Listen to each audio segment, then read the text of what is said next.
Bonjour et bienvenue à tous. Avant toute chose, merci du fond du cœur. Vous êtes vraiment de plus en plus nombreux à me suivre sur l'ensemble de mes réseaux sociaux, que ce soit la page Facebook, Kaoti747, Instagram, X et partout. Merci pour votre amour, merci pour vos messages de soutien et surtout, merci pour votre fidélité. Alors s'il vous plaît, vraiment s'il vous plaît, cette vidéo doit être partagée un maximum. Cette vidéo doit être prise en considération par le pouvoir en place et par l'ensemble des ministres. Cette maman, la maman de Léo, a trouvé mon adresse mail personnelle. Elle m'a envoyé tout le récit de sa triste histoire et l'ensemble du dossier. Elle m'a envoyé ce mail un peu comme une bouteille à la mer, sauf que j'ai réceptionné cette même bouteille. Léo est un petit gars, un petit ado de 15 ans, passionné de foot, un petit ado super gentil, sauf qu'un jour, malheureusement, il est tombé dans un guet-apens. J'ai entre mes mains le dossier du médecin légiste, 15 ans, une semaine d'ITT, harcelé, cyberharcelé, l'harcèlement continue actuellement. Ce jeune est passionné de football. Il ne veut plus aller au football parce que dans cette même équipe, des agresseurs y sont également. Cette histoire a bien trop duré. Jeanne, à toi la maman, je te donne la parole. Vas-y, exprime-toi devant tout le monde, s'il te plaît. Ben Kao, merci de me donner la parole.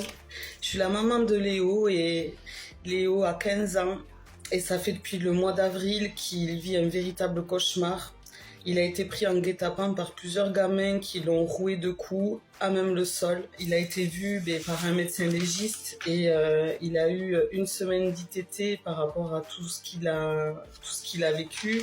On a déposé plainte et lui et son KO continuent toujours en fait, puisque des camarades à lui, il a continué d'aller au collège. Ils n'ont rien trouvé de mieux que de le prendre à partie et de vouloir lui faire porter le chapeau sur des bêtises que eux commettaient. Et il disait, si tu te dénonces pas, en gros, on va te tomber à plusieurs. Et là, ça continue alors que les cours sont finis, que ces enfants-là sont censés être en vacances avec leurs parents et ils n'ont rien d'autre à faire que de monter des groupes sur les réseaux pour l'intimider.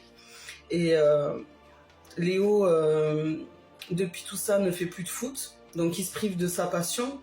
Et aujourd'hui, il est en train de reconsidérer en fait ses projets d'avenir. Le lycée, il veut plus aller forcément au lycée parce qu'il a peur qu'on lui tombe à plusieurs. Et en fait, moi aujourd'hui, si j'ai fait appel à toi et à tes réseaux, c'est vraiment pour que tu m'aides, que vous puissiez m'aider en fait à sortir de ce tourbillon et que Léo puisse avoir une vie de jeune adolescent serein, quoi, qui puisse ne pas reconsidérer ses projets, aller de l'avant et surtout qu'on évite un drame en fait, parce qu'aujourd'hui ce qui se passe c'est que c'est un effet de mode de tomber comme ça à plusieurs.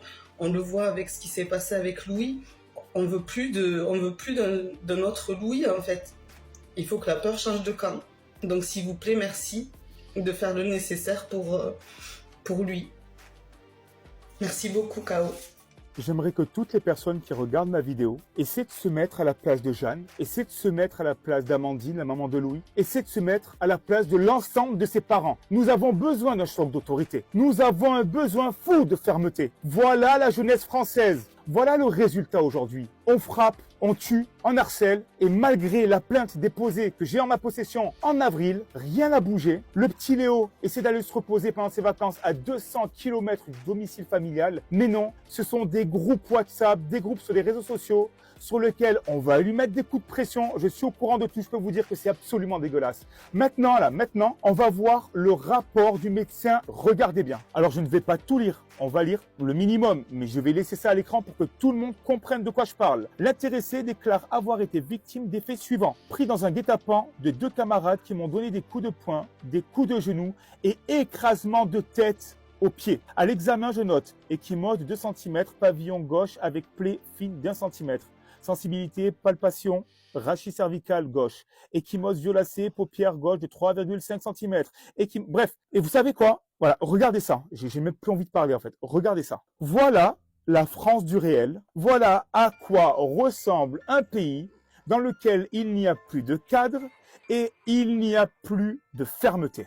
Alors maintenant, faire des vidéos, c'est bien. La partager, c'est encore mieux, afin de sensibiliser l'ensemble des médias, l'ensemble du pouvoir politique et surtout l'ensemble de la classe politique à quelques mois de l'élection présidentielle. Sur le plan de la scolarité, Léo va bientôt rentrer en lycée, en classe de seconde. Malheureusement, il est en train de développer de la phobie scolaire. Pourquoi? Parce qu'il a appris qu'un de ses agresseurs est dans ce même établissement scolaire. Donc maintenant, ce qu'il va falloir faire, par mécanique, c'est que les services de la gendarmerie nationale entrent en contact avec monsieur le chef d'établissement pour assurer une protection pour Léo. La passion de Léo, c'est le football. Malheureusement, il a peur de retourner dans son club. Pourquoi?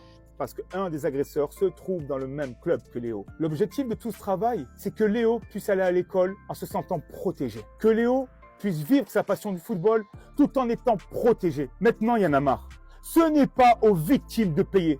C'est à tous ces petits cons et à leurs parents. Aujourd'hui, la peur va changer de camp. La peur va changer de camp. Maintenant, je m'adresse à vous, messieurs, mesdames les ministres. Est-ce que vous avez vu le rapport du médecin légiste? Vous feriez quoi, monsieur Darmanin? La France du réel, c'est une France dans laquelle les victimes angoissées se terrent dans le silence. Pourquoi? Parce que la justice française est une justice beaucoup trop faible. Ça fait un moment qu'on le dit. À force d'avoir une justice totalement inexistante et laxiste, il va se passer que tôt ou tard, ça va être les papas et les mamans qui vont se faire justice eux-mêmes. Mais ce sera votre faute, car vous êtes dans une incapacité extraordinaire à imposer un cadre éducatif dans notre pays. Je lance un appel maintenant aux avocats, à mes amis avocats vivant vers Toulouse. S'il vous plaît, j'aimerais que la maman de Léo soit accompagnée. J'ai une adresse mail, elle est là. francelève-toi2026@gmail.com. Vous me contactez sur l'adresse mail, je vous mettrai en lien avec la maman de Léo. Cette dame a besoin d'aide. Léo est passionné de foot. Malheureusement, avec tout ce qui lui arrive, il a peur de retourner dans son club à cause de cet agresseur. Mais comme je te l'ai dit, ce n'est pas aux victimes d'être sanctionnées. Alors j'ai essayé d'aller un peu plus loin aujourd'hui. J'ai contacté les hauts placés du club de mon cœur, l'OGC Nice. Je leur ai demandé de me mettre en relation directe avec les hauts placés du TFC, Toulouse Football Club. Mon rêve, c'est de mettre des étoiles dans les yeux de ce gamin. Que ce gamin-là rêve de football